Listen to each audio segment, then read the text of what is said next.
Hello and welcome to this week's episode of Chaile Time. Welcome, Toby. Tsepo, How are you? comrade. How are you, I'm comrade? well, thank you. And yourself? You know, 2024 is becoming more and more and more interesting. You know, Well, Tsepo, to start off with, this is our 45th episode. We've done 45 episodes, Tsepo. milestone, eh? Huh? Milestone. Yeah. One day we'll sit you with our... Oh, you got a beard, but your grey beard is episode 352. But it will be soon. It will be soon. It will be sooner than we think of. Anyway, you're talking about 2024. It's becoming more interesting. You know, my life actually is interesting now. Yeah? Last week I just realized that I've got skills of a psychologist. Was that advertisement of that bar guy, that white guy? I'm your mother. I'm your father. There's this Afrikaans actor, man. I haven't seen him for a while. This white bloke. He's always behind the bar. But he's a comedian. Berry. That's right. Then he Berry will say, I'm your somewhere. mother. Your father. So I'm becoming a lot of things. My magic didn't work Monday. I went to the bargaining council. You know, sometimes we try to be magicians, né? But my magic didn't work. My magic worked on Friday. I was at the CCMA Johannesburg. My magic worked, whereby I think that's the topic we want to talk about today. It's not serious, most attending to arbitration. Arbitration? Yeah, it's not. No, man, it's not serious. It's a joke. It's a joke. A joke that can land you with. I told you it's serious. It can land you with. But before we get there, what have you been busy with? Well, this week I've been busy with counseling Generation Z kind of people, but we'll talk Dr. about Nell and Dr. No, we'll Knoma. talk about Generation Z in another Chaile time, maybe next week or so. But also unions seeking organizational rights. We had conciliation to CCMA, but that was a nice one actually. Nice, with the comrades. It was nice in the sense that the commissioner was running late. She was busy with another case, and we actually had our own conciliation with the union outside. By the time the commissioner said, okay, you can come in, we said, Mr. Commissioner, we just need to sign a settlement agreement. It's already done. So, but in that case, it was, look, we need to do the settlement was about the verification. It needs to be done. Obviously, we draw out the process as much as we can.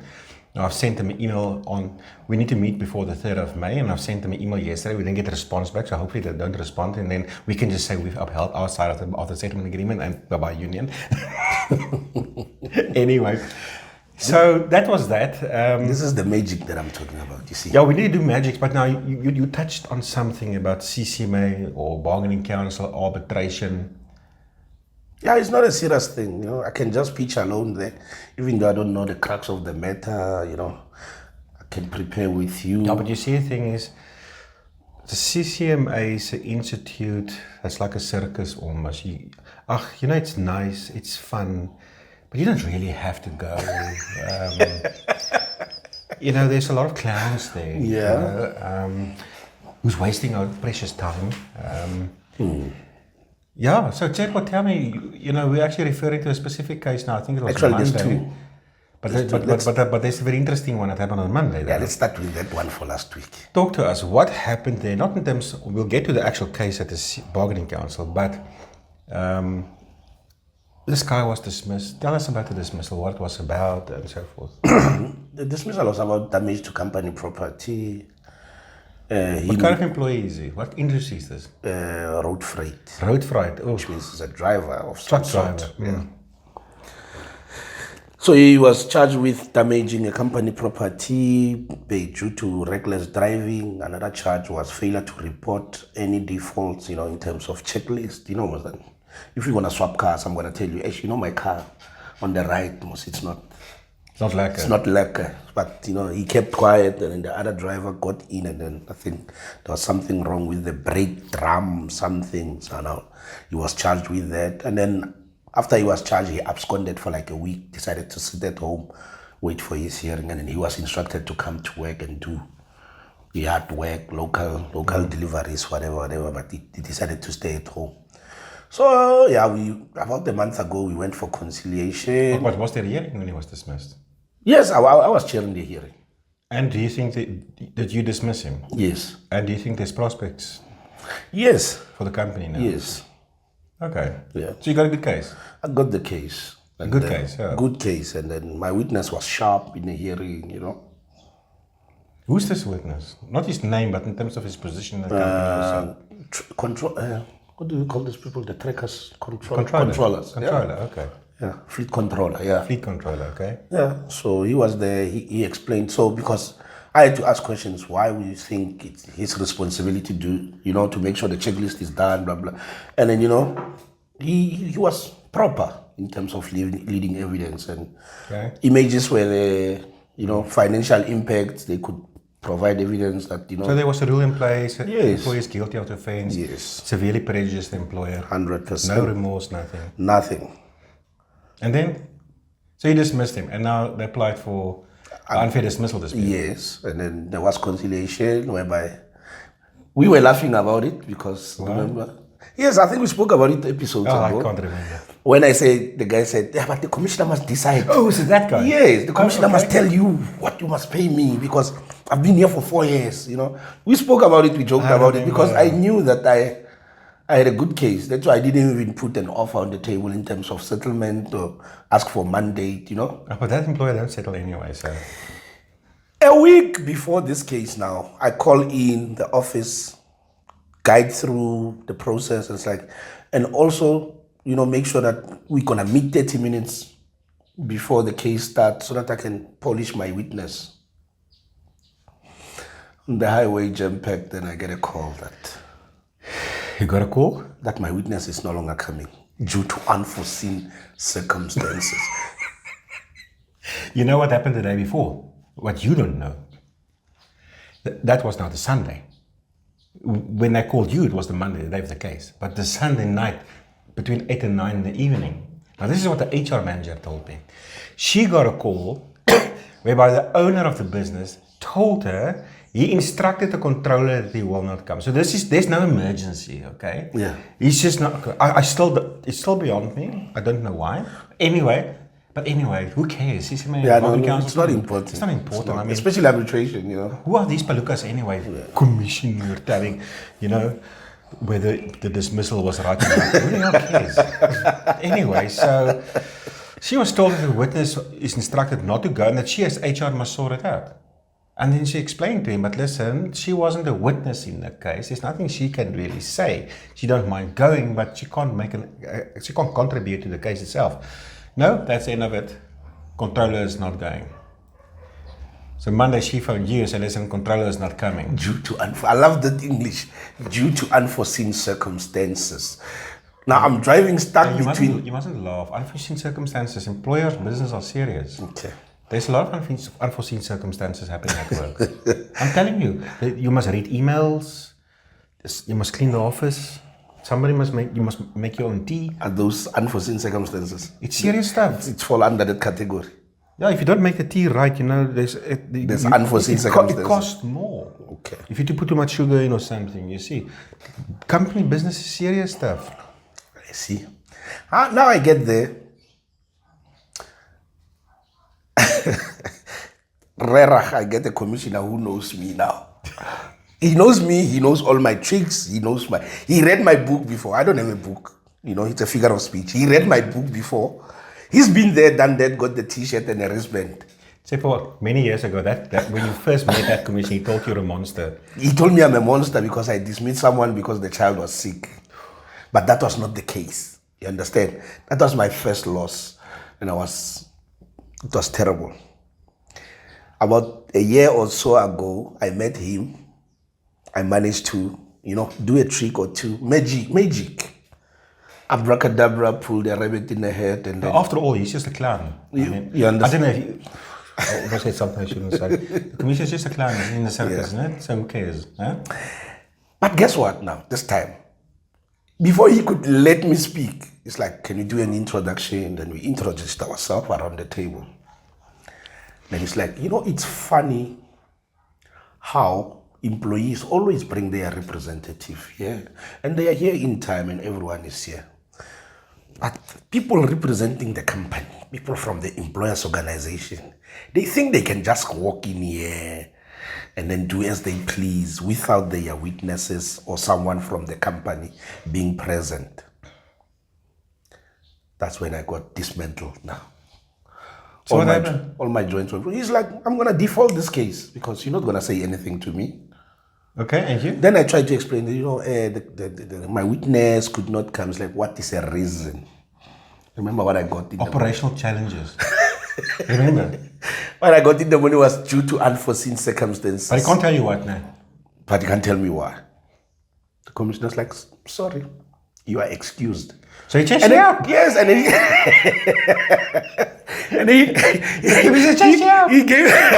he gave me a smirk, like... He's a bloody agent. He gave me a smirk like, I know you, bugger. I know you. That smirk was like, now today I got you.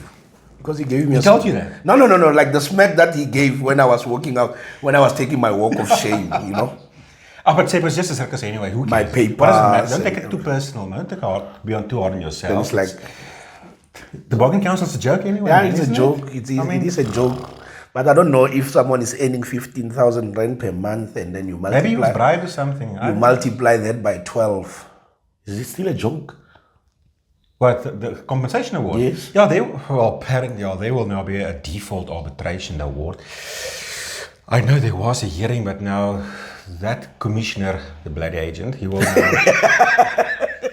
now make a decision based on a version of the employee and his lawyer. And they will probably argue that the dismissal was procedurally and substantively unfair. Yeah, well, look. Well, it seems like the employee don't want retrospective reinstatement. I would have asked for that. He wants compensation. So that commissioner, as I said, the agent... You forgot bloody. Yeah, well, he's got a discretion. I won't be surprised if he awards 12 months compensation, Based on that guy's salary... And then he went there for like 4 years. Look at about 400,000 rand. Bloody agent. But it's not important. Really, if you're an employer, you don't have to worry about it. It's a joke. Arbitration. It's circus, actually. It's a circus. You know what? All you do is now you employ an HR manager or a lawyer or something like us who can just pitch up there and we'll just do magic and then everything. Actually, many times we can, but not always. But not always. Okay? So, because at the end of the day, our jobs are easy. It's very simple. You just pitch up there and you spin the commissioner a tune. And he doesn't really feel like working, so he'll just throw the case out. And dance to your guitar or dance to your tune. So dance to your tune, so it's really not that difficult. I mean, you can even try it yourself. Oh no, but you won't because you're a hypocrite, remember? Sorry, if you're an employer, you won't go, I understand that. You want to dismiss somebody, but you don't want to pitch up to testify because you're scared of arbitration, but you'll get your HR to do it for you. She must do it. And just make it happen. Yeah, but now this circus now, there's a bit of a sting in the circus. Some of those clowns now, they've got these knives and they throw. Have you seen the circus people? Yes. They can throw those knives and they're quite accurate with those knives.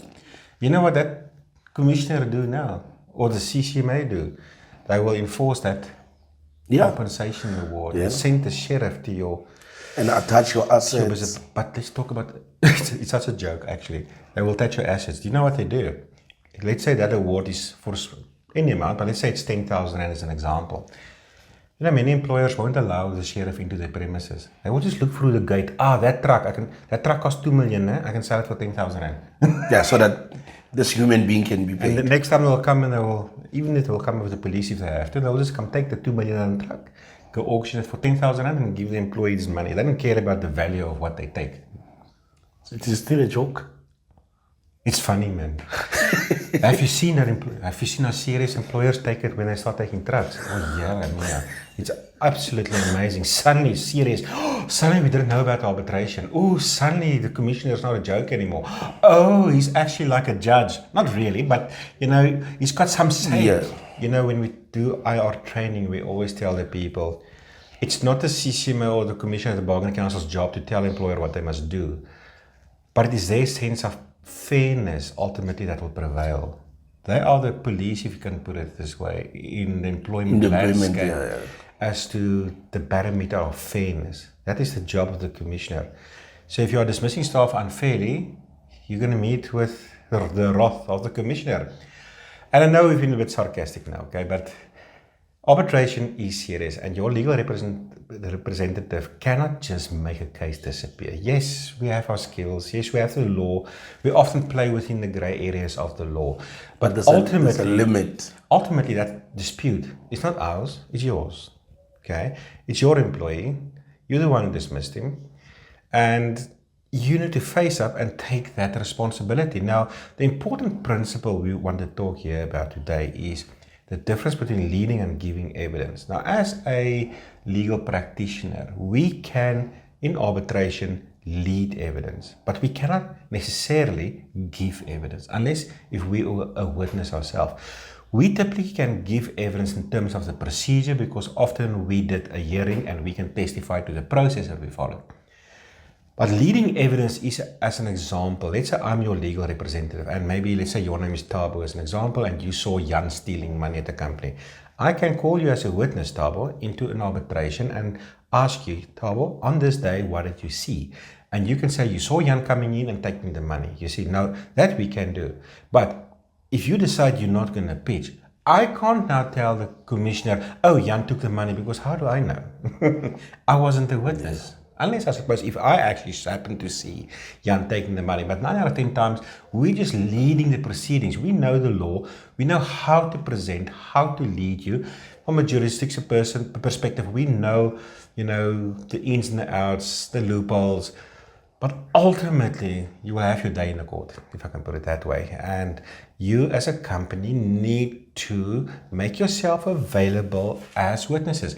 And if you are the CEO or the MD of the company and you are the witness or the business owner, then you need to pitch. Because without you and your testimony, we don't have an audience. Like in this case, they actually chase us out because we have nothing to say. We can't give evidence because it wasn't our case. You see? But if you're an employer, you need to pitch up if you were the witness. These matters are serious. And at the end of the day, yes, the sheriff can pitch up, take your assets. Sometimes you apply for a review application, but the section 145 of the LRA was amended in 2015. Now a review application no longer suspends the operation of the arbitration award. You actually need to pay securities of the money in the arbitration award before it suspends temporarily while the court is deciding on the review of that case. And I know some companies will liquidate the business and then, the debt gets written off. But there is something called piercing the corporate veil. Now, you must go read the Companies Act. You must go read the King's reports in terms of good corporate governance. A litigator can come after you in person. Even though you think you're going to hide behind the PTY LTD and just liquidate. The day is going to come when you're going to meet the wrong opposing party. They're going to take it all away. Then they're going to come into in your personal capacity. So these matters are serious. Not simple. Very serious. I will say also on another matter that I was talking about, I got lucky also there because... This is a lawsuit case. Yes. I got lucky there because the commissioner had a faulty main switch at his house. So he excused, he asked nicely. I call that a black swan. The black swan is an event that you don't know about, It just unfolds on the day, the switch.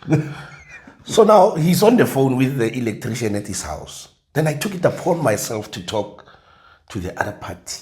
And what do you want? How can, how can we? And the commissioner came and checked it. And I'm like, no, it's fine. We are busy here. So it's fine. Just finish what you're doing.